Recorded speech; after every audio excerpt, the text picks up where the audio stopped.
Hello and welcome to yet another season review. And this time we'll be discussing the season of Manchester United. I have a very special guest today, a United fan, Sayan. Hey Sayan, how are you feeling about United season that's just gone by? Hey, hi Supreet. Thanks for inviting. I think frustration and disappointment would be the two words that I would be associating with the performances and the results Hmm. over the course of the 61 matches that we have played. Yeah. It's been a I think it's been a weird season. There have been some highs, there have been some pretty bad lows. Hmm. So I think in a nutshell, in simple words, it should be disappointment and frustration. So let's start with the summer transfers and how United essentially started shaping the season.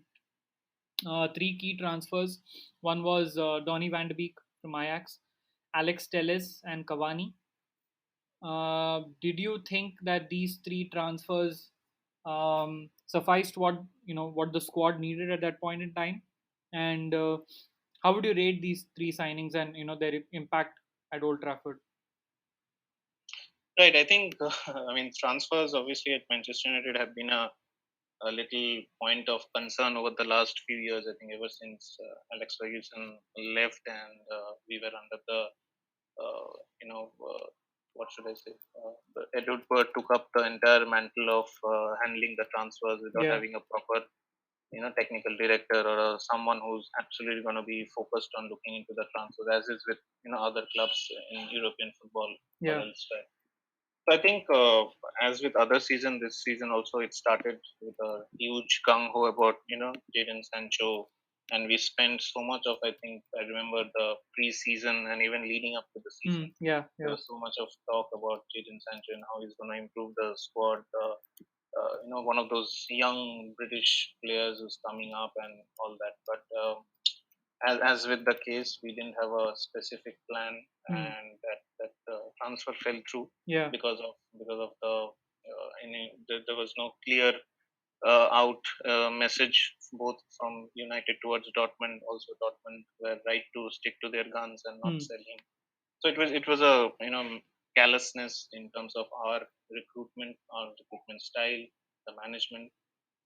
But what happened afterwards was, as I think what we call is just picking out some players just to complete the transfer window, because at that point we didn't have any sort of process defined, or we didn't know what where else to look ahead to. Yeah. uh, I think Van de Beek came in. Also, Van de Beek's situation, how he came in was, we weren't sure about Paul Pogba. Paul Pogba, with everything that happens on the social media with Villarreal, everything, you were never sure that whether he was going to stick to the team, whether his performance was going to be, fine and all that. So I think keeping that in mind, Solskjaer, the rest of the team, they wanted another central midfield player, and given his performances for Ajax, Donny Hmm. van de Beek seemed a pretty good choice, and I really like Donny van de Beek personally as a player.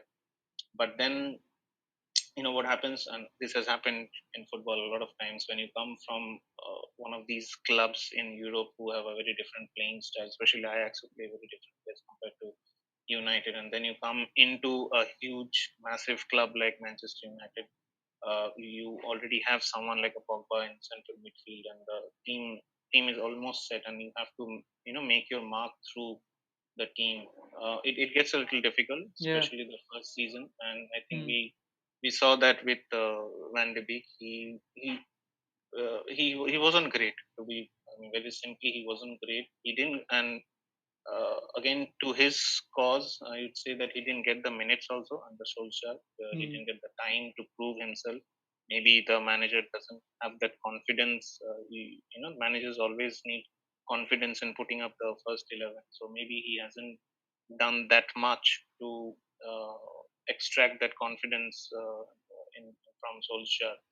So yes, coupled with no playing minutes or no playing time, and the little that he has done as substitutes Yeah. in various matches, I don't think Donny Van de Beek could himself be proud. I think he's still settling into the team, settling into the the curriculum of the Premier League. how it's played as compared to how they played in Ajax. Hmm. But I think there have been little signs at the very fag end of the season. I think the last few matches I have seen, I think he's slowly settling down, as we call it. Solskjaer also will have a pretty important role for him in the next season. Hmm. Again, because the Pogba situation is there and with injuries and all. So I think there is a bright future for Donny van de Beek. He's Hmm. obviously a very talented player. Maybe we need to give him some more time to properly assess him as a player at United.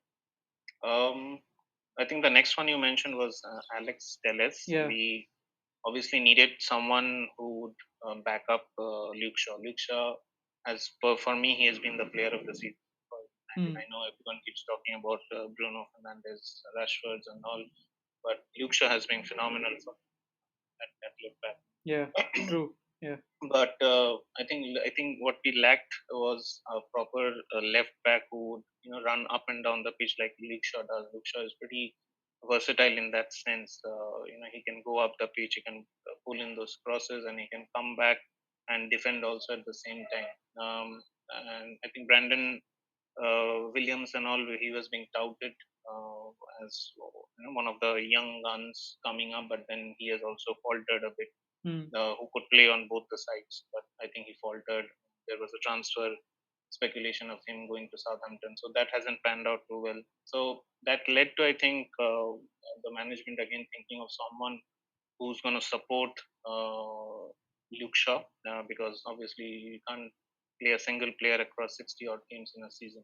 So Alex Telles comes with, I think he came with a lot of pedigree in terms of as a flying left back, as we call it, right? Yeah. Not so much importance on the defensive part, but much more on the attacking front, and that goes well with Solskjaer's policy of using the flanks. Hmm. What he wants to do is use the flanks on both sides, put in those crosses, or maybe cut in a little bit and power up with the front three or four.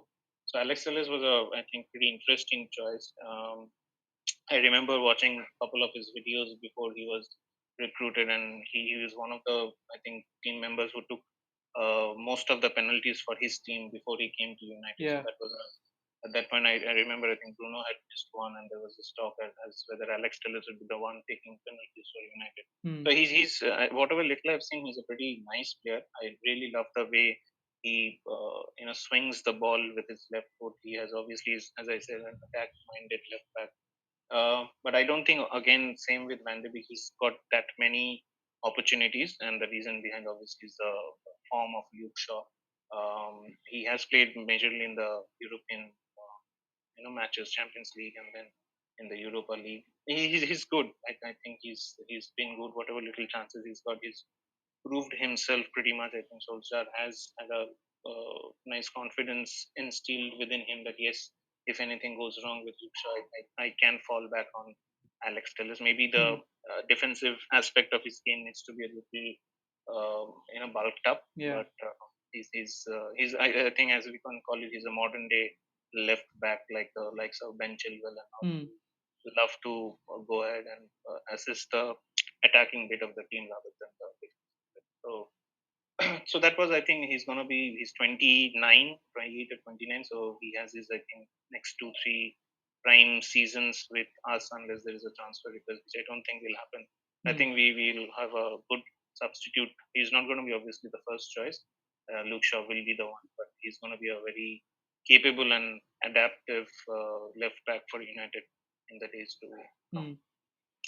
And I think that brings us to the last one which you mentioned is Edinson Cavani. Yeah. That has been that has been the interesting and the blockbuster bit from Hmm. all the acquisitions. I think it's interesting how the Cavani story has unfolded. I remember you and I discussing about Cavani on when the recruitment process was going on, and I was one amongst, I think, a lot of United fans Hmm. who didn't know what to expect of Cavani, Yeah. and who were not so interested also in Cavani, given how Solskjaer's vision is about the team going forward. Someone at 36 years of age, at the at the last years of his career, with injuries. So Hmm. I think he had a major injury coming from PSG when the transfer took place. So I think the initial few days we saw him only in the gym, pulling up strength, doing strength training and all before he even hit the ball with his feet.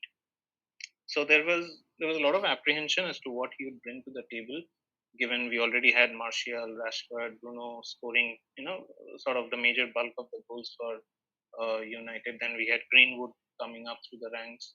But I think it has the story that has unfolded is something which is like absolutely amazing and absolutely brilliant for Manchester United. I'm not sure what we would have done without his goals and without his off the ball performance on the field in all these months. He's just been great to watch. He's been a brilliant servant for Solskjaer. That he's one of those, as I think everyone keeps saying, he's one of those typical old age center forwards. You look at you look at how he paces like a sort of a leopard inside the penalty box. You can see it looks like the 90s that when we grew up, we saw those central forwards how they used to sneak in those little chip balls and the little tuck-ins, always on the prowl for a header and all that. So I think Cavani is one of those type of center forwards. His presence inside the box, I think, terrorizes the defenders to a great deal, and that I think opens up a lot of spaces for the other players like the wingers like Greenwood or Rashford. He's off. I think what has impressed me the most is his off the ball, energy and his performance. I think he's been someone who's not shied away from tracking back to a defensive position. Few of the matches I've been a part of, I've seen him defend also at the 80-minute, 90 minutes, and we just want to close out the game. He could have easily just roamed around in the opposition's box, but he came down, he defended well with the team, and I think that is something that Solskjaer also likes about Cavani. He's not that lethal. He's not only that lethal striker, but he can be a great cause to the team in terms of defending. Right. So I think initially the plan was to offer him a 1-year contract, which has now been extended because of his performance. I think a lot has been said about him being a mentor or a nice teacher for the young ones like a Rashford and Greenwood. I think Greenwood has also mentioned on social media and in reports that he has learned a lot or quite a bit from Cavani, and you'd expect that. I mean, for someone who's played at the highest level for Uruguay and PSG and scored so many goals, not in the local leagues but in the European stage, you'd want someone, an experienced someone like that in the team for the young guns, right? So I think he's been brilliant. Very honestly, he's someone who could have been easily plagued by injuries, but that's a testament to his physical workouts that he has done and to his physique also. I think he's been very rarely he's been hampered by I think 2-3 matches in between when he was out. But apart from that, he's been just brilliant for United. So I'm happy that I was proven wrong because I was one of those skepticals that thought that this is going to be a failed transfer, but it's come out with flying colors for United. Yeah, that's great. So I mean, I mean, saw Cavani scoring a lot of key important goals. I think ended up with what 17 or 18 goals this season, if I'm right. Yes, I think it was around that. Yep. So United actually started, the season in a very funny fashion. There was that home loss to Crystal Palace. I think at one point United were what 3-0 down, if I'm right. Sorry, I think they were 2-0 down, and Van de Beek scored. They eventually lost that game 3-1, and then there were home losses again to Spurs, where United got spanked 6-1 at Old Trafford. There was that very weird loss at home to Arsenal 1-0, and then United just took off from there, right? You guys won what 10 games in next 12 or 13 matches. What exactly sparked that change in form? Do you think from that point in time? Yeah, I mean, the beginning of the season was a massacre in that sense. I think the opening match was against Crystal Palace, and it was. I think we were all watching the match, and there was discussions going on that you can clearly see that the team wasn't ready. The team wasn't ready to or fit for a Premier League match. Yeah. There was no on the ball effort. There were no off the ball effort. The I think the team clearly lacked energy. There was no purpose, as they said. There was no balance. Maybe, as Solskjaer had pointed out, that because of the last season and the pandemic, there was no proper preseason. But then again, those can't be excuses for a top flight team in the Premier League when when the season has started and you're fighting for those 3 points.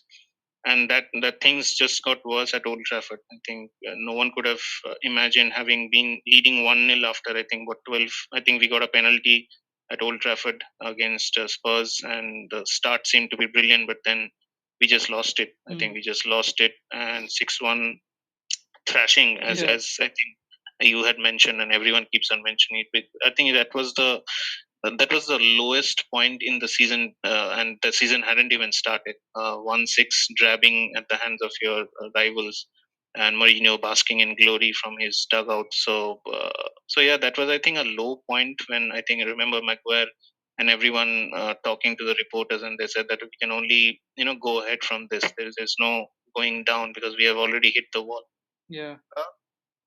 I think what happened was, after that, the performances improved because I think the synergy in the teams sort of started to pick up. They realized that this is Manchester United you're talking about, and we have not performed to the best of our capabilities or to our efforts. And I think there was a huge team. I remember reading in reports, and what we got to know, there was, I think, they all, inside the dressing room and all, Solskjaer had a meeting, and I think the realization that you're playing for United and you need to give much more if you want to stay up, because there were there were apprehensions that if United keep on playing like this, they'll most probably even get relegated at the end of the season, because there was Yeah. no clear, there was no clarity on what they would do. There was no clarity on the process. There was a lot of mayhem, as they say, going through. But I think things settled down.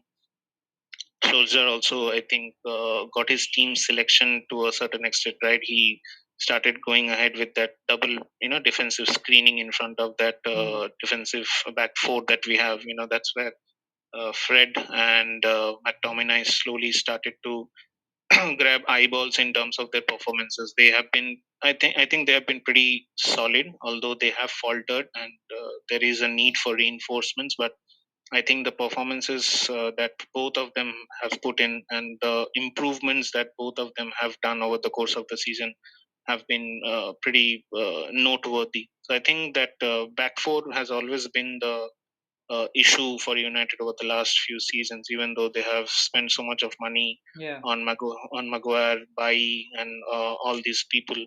But still, I think it's pretty shaky if you compare to a Virgil van Dijk or a Ruben Diaz, and all these people who have strengthened their team, and the back line seems pretty solid. United, along with the goalkeeper dilemma as to who's going to be the number one, then the back line. So the team needed some defensive screen, as they say, in front of the defense back four or back three. So I think that was the one of the things that Solskjaer sorted out with the defensive screen, and then I think Bruno Fernandes started linking up well with Rashford and Greenwood, and Martial was at that time playing. Martial, although didn't have a spectacular season, and he faltered or he struggled a lot, but I think Rashford, the link up play of Bruno and Rashford, and the link up play of Bruno and Greenwood made a lot of impact, I think, on the next course of games. Yeah. So I think the mental attitude changed. United realized that it's time to buckle up, otherwise things can go down south pretty bad. Yeah. And a little adjustments here and there on the field in the starting 11. I think coupled with all that, I think made for the progress that United made. I think, as you said, I think 10 wins out of 11 or 10 wins out of 12, with, I think, 2 draws and no losses. I think that was a pretty fruitful period that sort of started the ball rolling for United. Yeah. And if you look at, I mean, if you look at it from the lens of the end of the season, I think United went an entire season unbeaten. I think it's only the second time it's ever happened. Yes, Yeah. yes, I So think. yeah, that's a pretty solid record, right? Yep, yep. Obviously, and United also had the first place for about 2 or 3 game weeks, But did you think this current squad had enough to probably sustain it and maybe give City a tougher challenge, or do you think the squad was limited in a lot of from a lot of positions? It's pretty interesting you asked this question, and I think we have a much clearer answer on this after the Europa final, right? We often talk about balances on the field in a team, the formation and how the players are lined up and the impact that they're going to have. Now, that balance is not always restricted to the playing 11. The balance all sometimes shifts to the to your substitute bench also. And if you look at the Europa League final, Solskjaer didn't have the confidence to do any substitution till what I think it was 99th or 100th minute, right? And he put, I think, as someone said, he put all his eggs in one basket. So uh, it's sort of a in a telling sign that tells that Solskjaer doesn't have the players he needs over the course of 60 odd games that he Mm. can call upon. If he plays all his prime or number one players in a cup final like that, Yeah. then he doesn't have someone to bank upon. Mm. We saw with Chelsea last night at the in the Champions League final, and even with City, they had someone like an Aguero or a Yeah. Jesus or a Fernandinho to bank upon. He could call them up at any point in the game. But Mm. with United in the final, you could see that there was one Mata, there was Van de Beek, there was James, Mm. and all there was Ahmad Diallo, but he didn't feel the need to call them, and that can only happen when the manager doesn't have that much of confidence in the impact that my substitutes can have, Yeah. or the manager is pretty satisfied with the which I think Solskjaer pointed out that he believed that his prime players can perform on the day. But Mm. as it happened, Rashford didn't have a nice day on the field. He was pretty much almost negligible in the entire game. Yeah. But even then, Solskjaer didn't have the courage to Mm. substitute him with a Ahmad Diallo or a James. Yeah. So the balance, as I was talking about, right, the balance is important. I still feel United do not have the balance in the team. And as a reference to your question, I think the United, till the point United has that balance, they will not be able to challenge for the Premier League or rather any other crown at the end of the day. For me, I think Manchester City is the benchmark team in the Premier League. Even with even if you say Virgil van Dijk comes back for Liverpool and other players is fit for other teams. For me, I think City have laid the benchmark in Mm. terms of how they play, Yeah. how to control a game. And if you remember, City were also not in a great position for the first few months. They were either losing or they were having a lot of draws. The flair in their performances were not up to the mark, which we have come to see from Guardiola and his team. So there was a lot of commotion and chaos on social media as to what is Pep Guardiola doing and what is Manchester City doing. But then suddenly they just started with their A game, and I think post October and November, I think it was all City out and out. Apart from I think that brief period in Jan, I think for 2 weeks or Yeah. 2 days when United were on top, but it was never going to happen for United Mm. in the sense that I think City are too strong. City Mm. with the team that they have and the stability that they have, that they're just too strong at the moment. And you wonder what would have happened to United had, let's say, Virgil van Dijk and the other Liverpool players been present. They could have easily, not been the second best team in England and could have been third. Yeah. But then, could have beens and what have beens are always going to be part of it.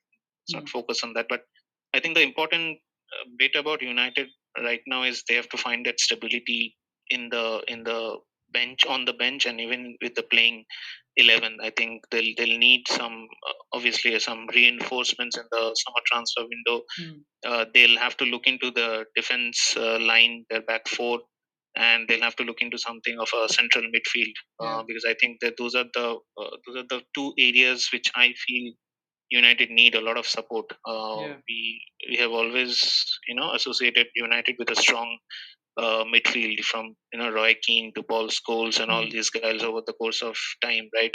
And you might not have all these players, but you need someone who'll control the game, right? In that sense, I think although I'm very satisfied with McTominay, and he's one of the players that I really like. Yeah. But I don't think they'll give United the Premier League title or the Champions League title down the Hmm. line.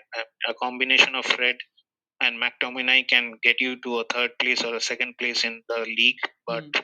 that extra distance which every team requires to win that Premier League title or to win the Champions League, you'll need that special player, or you'll need that special player alongside which a McTominay or a Fred can, reinvigorate, and they can re-energize and play that A game. Yeah. Just the two of them as a screener in front of the back four is not going to help United too much. And again, the back four needs to be sorted out by the end of the summer. Otherwise, United are just going to be able to Hmm. challenge for the top title. Yeah. You mentioned briefly about the final, right? Um, Firstly, did you think the result? I mean, yes, it was a 1-1 draw, uh, but Villarreal obviously winning on penalties. Did you think that was a fair result? And secondly, what could or what should have Solskjaer done differently to maybe win the game or change how the game was going, right? Because it seemed like Villarreal were compact. They had stifled United, and they weren't creating too many chances. They were actually pretty happy to maybe take the game to penalties as well, right? So yeah, what did you think of that? I think it was a pretty disastrous performance Hmm. from United point of view, in the sense that of a game of 120 minutes, they only played for 45 minutes, which was the second half. They had gone, one goal down in the first half, and the way they approached the game in the second half was absolutely exceptional, which you should do for any match, and especially for a final. The way they pressed, the way they ran after the balls, it seemed like their life depended on it, and that's how it should be with each and every game. But then United have never been a team known for their pressing, right? I Hmm. mean, you can associate it with Borussia Dortmund or a Liverpool or some other teams, but United have never been the pressing team, even at the time of Sir Alex and later on also. So I mean, what clearly, I mean, for me, it was a very disappointing, and that's why I used the term disappointing in the beginning, and a frustrating bit, because you could see that it was time to put the foot on the neck of the Villarreal players. They were clearly in the second half. They were clearly jaded after the goal, and United could have taken the game to them, but they somehow couldn't, find those spaces that are required. And that's when your substitution that we were just talking about, maybe a couple of substitutions here and there, maybe a Jan Mata, maybe a Ahmad Diallo could have, just Yeah. created those chances, or maybe, sometimes you never know how the spaces open up for Hmm. the goal to be created. Yeah. So I think United played into Villarreal's tactics, which was I think a 4-4-2 they were playing, Hmm. and their main intention was to just see out the game till once I think United scored.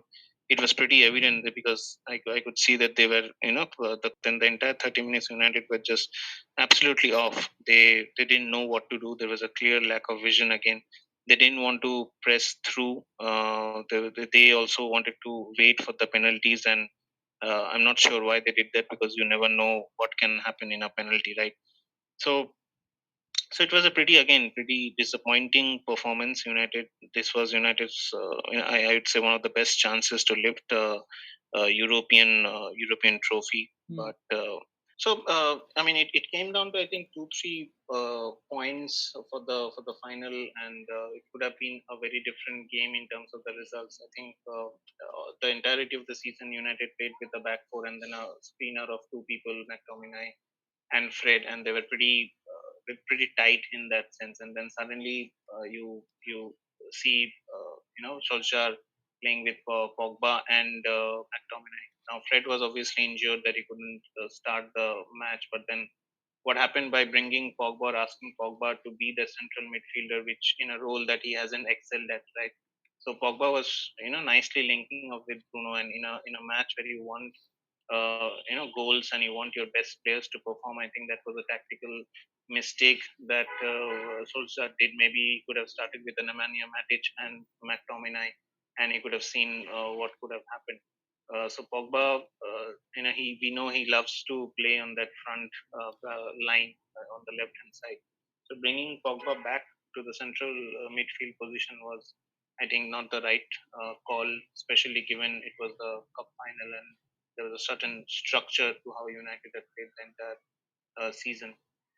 And again, the bench strength of United, right? We talked quite a lot about it. That in a final, if you have to wait till the 100th minute to bring on your players to add on any sort of pressure and etc. I think that also tells a lot. So I think yes, things could have been done differently, but I think at the end of the day, it's a process that United need to fine tune. Hmm. And once they find the stability and once they find that balance, Hmm. I think they'll be able to win more trophies in the future. So you're talking about stability and the way forward, which brings me nicely to our next point, or rather point of discussion. So Solskjaer, right? United fans have obviously had mixed opinion about him. I mean, do United fans want to persist with Solskjaer as a manager? I mean, we've obviously seen how someone like a Tuchel who comes with managerial experience at the very top can transform how club or how a team plays and get them the big trophies. Um, do United want someone like that, or do you think persisting with Solskjaer for longer, who's delivered a second place and came just a whisker away from a European trophy, makes sense? Right. I think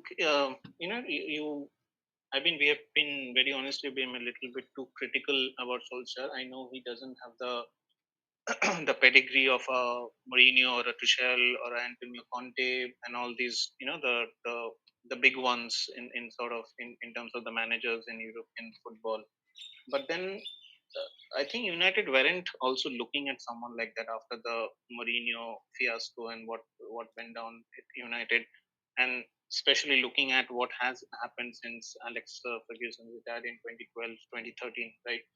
I think uh, I think the first appointment of David Moyes, and we have to go back a little bit, the first appointment of David Moyes after Ferguson was sort of done to keep in mind not only the nearby future but the long term future as well. So Yeah. someone, I think someone like Sir Alex was pretty much involved in the recruitment or the appointment of David Moyes, right? And the vision at that point was that obviously there's going to be instability in the team and in the club after David Gill, who was the general secretary of the club, he left, and then I think he left around 2010, 2011, and after just right after that, Alex Ferguson also retired from football, right? So it was a known fact that the club would go through a transition phase where there will not be any trophies or the how they play the matches. There will be some disappointing results, but then the idea was to give David Moyes some time so that he could shape the team of the future. But obviously, unfortunately, the results also speak a lot in football and any other professional sport that we all witness, right? So if the results don't go down properly, or if the results are not according to what the management or what the fans think, I think it calls for a change. So I think that's what happened with David Moyes. I think he wasn't bringing those results onto the table that led to change in the managerial capacity at United. We saw the two three other managers, Hmm. Yeah. Van Gaal and then Mourinho and all these guys. But I think the problem with those appointments was, again, it was a short term thing that United were looking at, because there was a huge outcry amongst the fans that how can a team like United not win any sort of trophy, and which has still been the case till we are trophyless for now 4 or 5 years. I think 2017 was when we last won the Europa, right? So I think whenever you do not win a trophy at United, that gives a huge pressure, and not only from the point of view of the fans, but there is a huge pressure on the commercial aspect of as well. Now, the commercial aspect these days in football plays a huge bit in player transfers, in stadium refurbishments, and everything. You talk about anything in football, and there is a commercial aspect to it. So I think the pressure was immense on Ed Woodward and the rest of the team to bring in someone who could deliver trophies. That's why I think Mourinho was brought in. He seemed like the automatic choice. But again, the playing style is something which United has always been focused on with Alex, and later on, you just can't play in a very different manner at United as you can do with an Inter Milan or with a Porto that Mourinho has done. You just can't park 10 people in your own half and defend like it's the last day of defending in your life. So I think that didn't go down well with United and Hmm. everyone in United. Although we won a trophy, although Mourinho being the manager he is, I think these things often are a cause of have a detrimental effect, I think, on a lot of people. So I think that sort of made the mood sour amongst the fans and amongst the team as well, Yeah. which led to obviously the appointment of Ole Gunnar Solskjaer. Hmm. I think what the idea was at that point, and I think Ed Woodward was pretty much at loss as to Hmm. who he should appoint, because the players wanted someone who wouldn't be defensive, manager who can play a little on the offensive side. United being the history that they have, they also didn't want to, I think, stick to someone a very defensive minded coach. And I think the main important bit was someone who understood this entire structure around United, who understand the heart of United. I think that's why all these reasons prompted, or should I say, I think forced, Ed Woodward to look into someone like a Solskjaer who hasn't had the best of managerial life. You can say. I think he got relegated with Cardiff. Hmm. He has just been a very molde within the Norway league. You can't obviously compare that with any of the European leagues that it's a very small country. The curriculum also is not as stringent as the Premier League and other leagues. So, but then the main aspect was the Solskjaer was in and out United. He was part of that the '90s squad and the Yeah. late squad, which we all have come to enjoy and which we all come to love and detest. Love obviously for someone like me and detest for someone like you who hates United. So, I mean, the idea was obviously to bring in someone who'd understand the ethos around the club, who'd understand what is being required, one who'd give maybe the academy players a much bigger push as compared to a Van Gaal or a Mourinho, and would slowly turn around things not in 1 year or 2 years, but given a time frame of 3-4 years. So, having said that, I think very honestly, I think Solskjaer has done a pretty credible job. I Hmm. wouldn't say it has been an amazing job. Maybe the final win against Villarreal would have helped his cause Yeah. big time. Yeah. But I think there is clearly improvement. You Hmm. can it will be absolutely wrong to say that there is no improvement in the team and around Carrington and everything. It's you have to understand it's not only those 90 minutes that are important. There is a lot that goes in the background of a professional club Hmm. in Europe and elsewhere that has to be taken into account.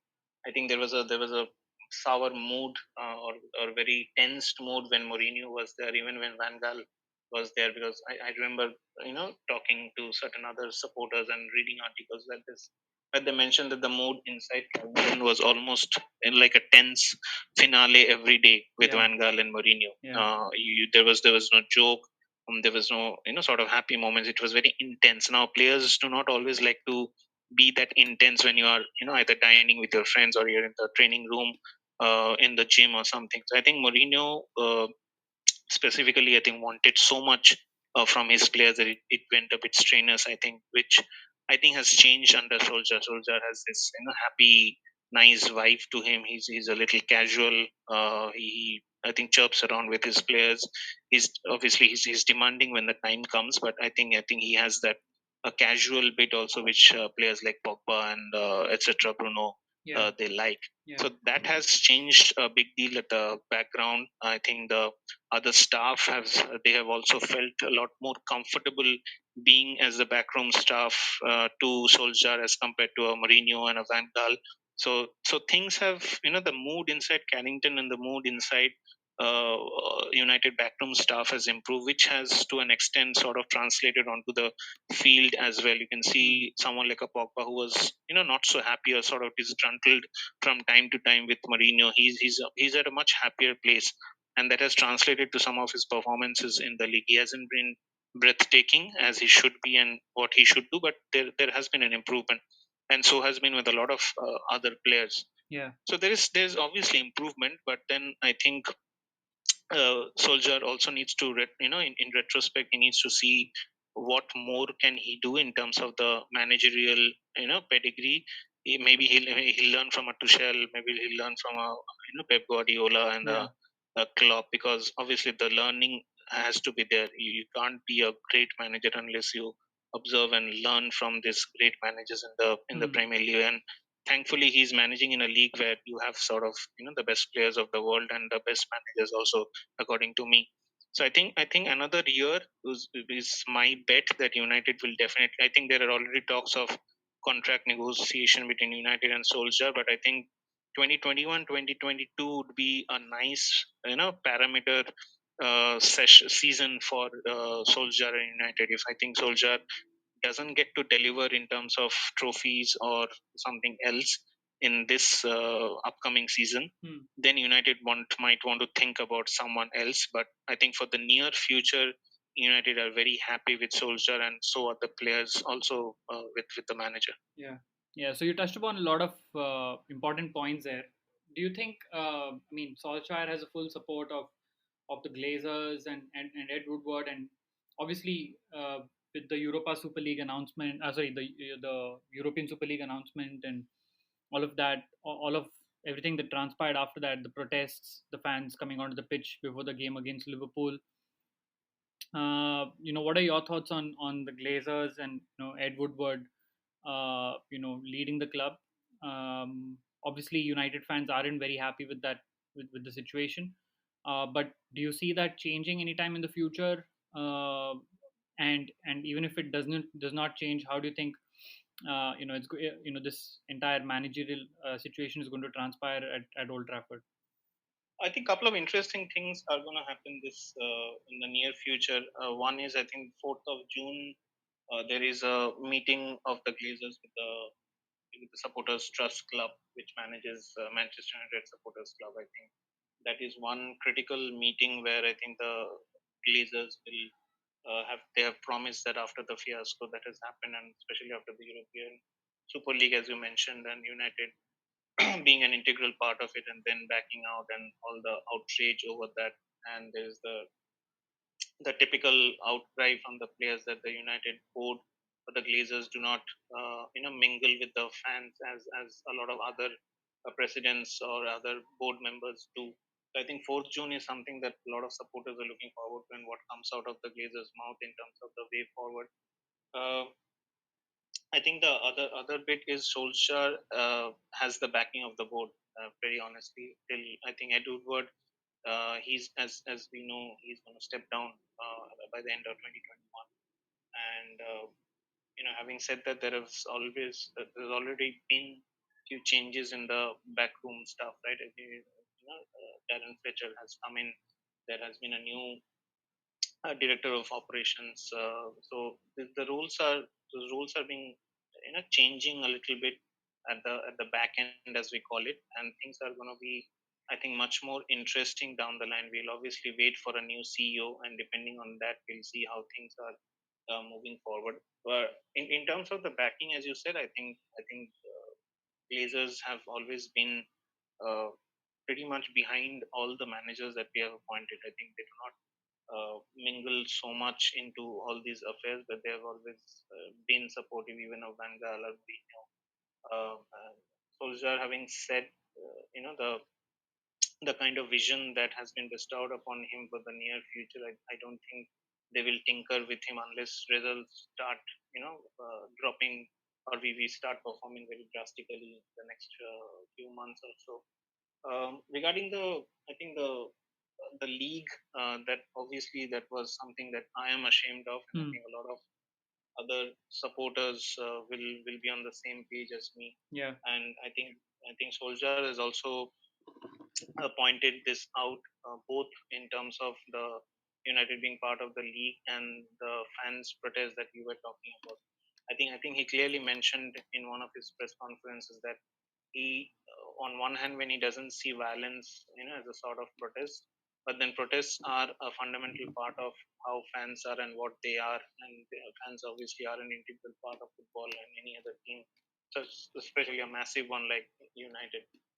So I think he was pretty. That was a. I think for me it was a pretty interesting bit that as a manager of a huge club, you're in front of the press and you're telling, or it was a sign to all the top hierarchy that you got to listen to your supporters. Unless you're paying heed to them, things can go downhill pretty soon. So I think it was a pretty subtle tactical way of Solskjaer to make these things understand to Glazer that you cannot be deaf ears to a club like United where there are so many supporters. And if you do that, then that's what's going to happen. People coming onto the pitch, people being an obstruction to live matches and all that. I think Solskjaer is pretty sorted in that sense. He has a clear way of mind, being a player himself and Yeah. being a part of the team for so many years, and especially under the mentorship of Sir Alex, where Sir Alex had no qualms about Hmm. speaking his Hmm. mind on issues not relating to pure football, but Yeah. other aspects of football. So I think he's got a nice head on his shoulders in that aspect. So yeah, I don't see a managerial change, very honestly, unless, as I said, performances don't go according to plan or United Hmm. falter. Yeah. In terms of the board, I think Joel Glazer and Avram Glazer, they are not going to give up the Yeah. ownership of United. Hmm. At the end of the day, Hmm. they are the they are the ones who are irrespective of what United play or how United play and how they perform. Hmm. The commercial aspect of it is absolutely staggering for them to give up United. Yeah. They're getting those dividends every year, and those are just handsome figures. Not even handsome; those are pretty insane amount of dollars that the Glazer family is getting from Yeah. United after buying United. And United will always be a commercial savvy club with the shirt deals, with the shoe deals, with the other deals that Yeah. they have Yeah. from any part of the world. And Hmm. companies also, organization also will tie up at any point of the day, irrespective whether they play Champions League or they're not, because of the the fanfare that they have, and they know that if you tie up with United, it is almost a sure shot that your product on the market will have a success. So having said all that in mind, I don't think Glazers will give up. Very honestly, even if there are thousands of people on the Old Trafford page, or there is a helicopter on top of Old Trafford asking them to shut shop and go out of the club. So that's not going to happen. Solskjaer's situation also, I don't think, is going to remain stable, and it's going to be, I think, interesting how the backroom staff, which has changed a little bit with a new CEO coming in the latter part of the year, how they all sync up and how they all perform from an operational point of view down the line. That's awesome analysis, Shayan. Thank you so much for your thoughts. Coming to the final segment of United season, I mean, for the season review. So, if you had to name or if you had to place one game of the season, which one would it be? I have a few options if you want to just maybe think about it. The first one is the 9-0 thrashing of Southampton. The second one is the final win against Leipzig in the Champions League. And the third one is the 2-1 win at Paris against PSG. Right. I think maybe you could have included the win over Manchester City as well. No, But no, you can choose any game of the season. These are just three that I could think right, on the top right, of my mind. right. I think it's a tough one between the 9-0 thrashing of Southampton and the 2-1 win against PSG. Hmm. And the reason why I say that, obviously, I would like to actually include another one which can be a top five, is the 2-3 win against Southampton, playing at St Mary's when we were 2-0 down at halftime and we came back to score 3 goals. Yeah. So I think the 2-1 and the 2-3 are sort of games that have epitomized or characterized United this season, where Hmm. they have not been great in the first half. They haven't found their rhythm. There have been lack of communication between the manager and the players, and within the back four and the front three and the central midfield.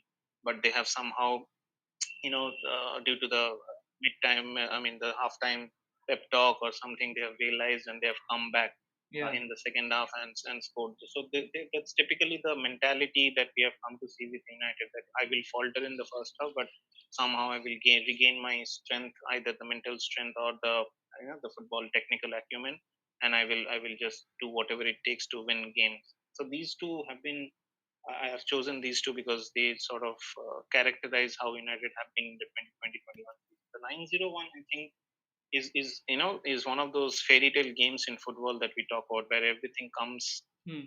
works in, everything is in place. It works according to order right from the point go where the manager has put down his thoughts and the players execute it, and Hmm. it's one of those nights, or one of those days where everything falls into place, right from the goalkeeper to your striker. So 9-0, Yeah. these sort of games do not happen in professional football.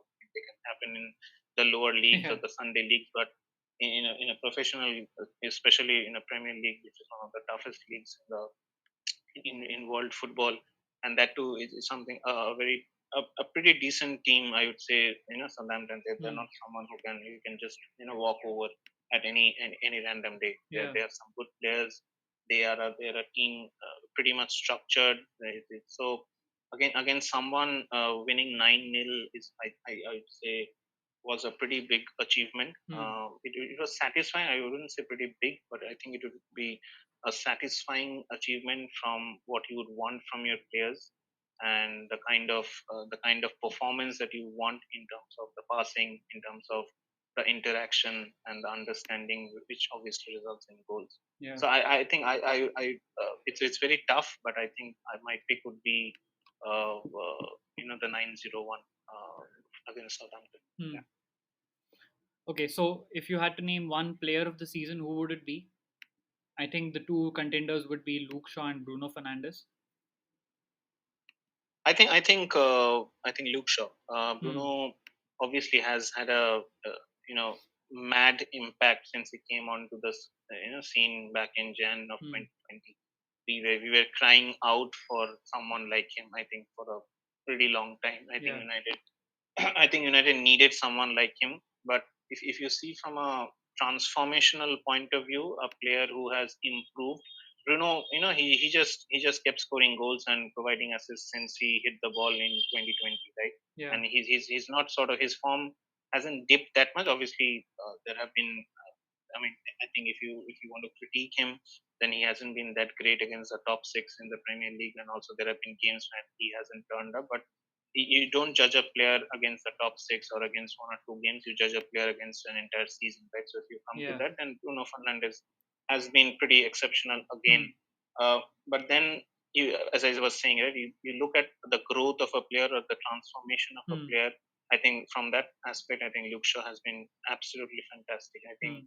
he's just sort of made that position his own. I think he's gonna, not sure, but has he got a call to the England side after that? I think he has, right? Hmm. I think so. Yeah. Yeah.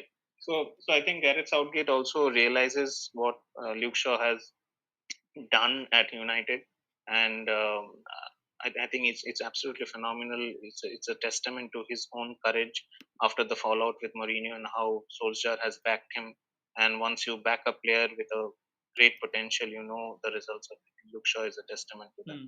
So Yeah. for me, I think it's going to be Luke Shaw. Okay.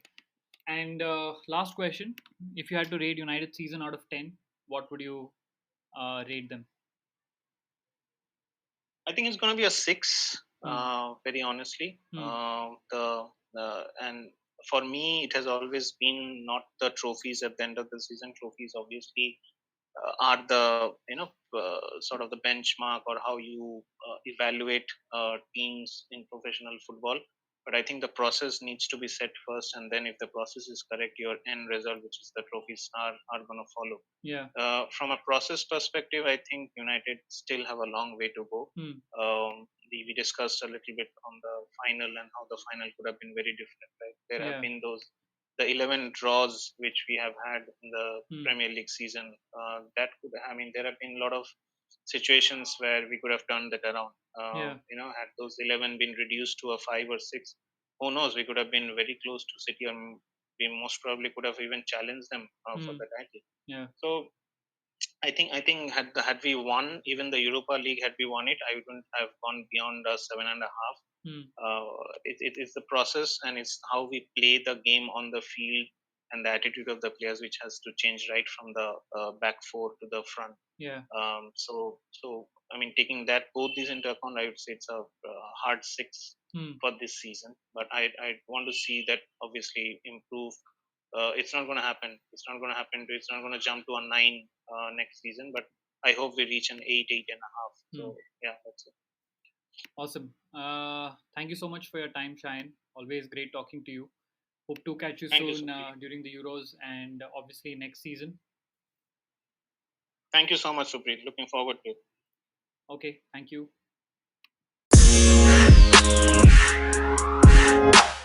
Make sure to follow us on Twitter and Instagram at the 6 Yards Pod.